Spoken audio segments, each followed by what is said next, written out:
വിഷുദിനത്തിൽ കുരുതിക്കളമായി കൊയിലാണ്ടി ഇടവണ്ണ സംസ്ഥാന പാത. ഓമശ്ശേരി മുടൂരിൽ നടന്ന അപകടത്തിൽ അതിഥി തൊഴിലാളിയായ ബീഹാർ സ്വദേശി ബിറ്റു സിംഗ്, എരഞ്ഞിമാവിൽ ബൈക്കിന് പിന്നിൽ കാറിടിച്ചുണ്ടായ അപകടത്തിൽ നസീറ എന്ന യുവതിയുമാണ് മരിച്ചത്.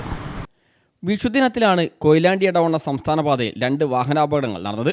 അപകടങ്ങളിൽ 2 പേർ മരണപ്പെടുകയും ചെയ്തു.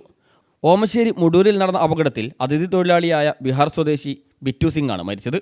ക്വാറി ജീവനക്കാരനാണ്. സുഹൃത്ത് ശ്രാവൺകുമാർ സിംഗുമായി സ്കൂട്ടറിൽ വരുന്നതിനിടെ സ്കൂട്ടർ നിയന്ത്രണം വിട്ട് ഇലക്ട്രിക് പോസ്റ്റിൽ ഇടിക്കുകയായിരുന്നു. എരഞ്ഞിമാവിൽ ബൈക്കിന് പിന്നിൽ കാറിടിച്ചുണ്ടായ അപകടത്തിൽ വീട്ടമ്മയാണ് മരിച്ചത്. ഗോതമ്പ് റോഡ് താമസിക്കുന്ന KS ഇസ്മായിലിൻ്റെ മകളും കൊടിയത്തൂർ വടക്ക് വീട്ടിൽ അബ്ദുറഹൂഫിൻ്റെ ഭാര്യയുമായ നസീറയാണ് മരിച്ചത്.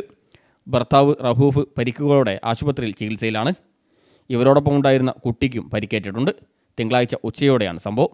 മകളെ അരീക്കോട് ഡോക്ടറെ കാണിച്ച് ബൈക്കിൽ വരുന്നതിനിടെ കാർ ബൈക്കിൻ്റെ പിന്നിലിടിക്കുകയായിരുന്നു. നസീറയെയും റഹൂഫിനെയും മകളെയും നാട്ടുകാരുടെ നേതൃത്വത്തിൽ അരീക്കോട് സ്വകാര്യ ആശുപത്രിയിൽ പ്രവേശിപ്പിച്ചെങ്കിലും നസീറയുടെ ജീവൻ രക്ഷിക്കാനായില്ല. News bureau, Mukkam.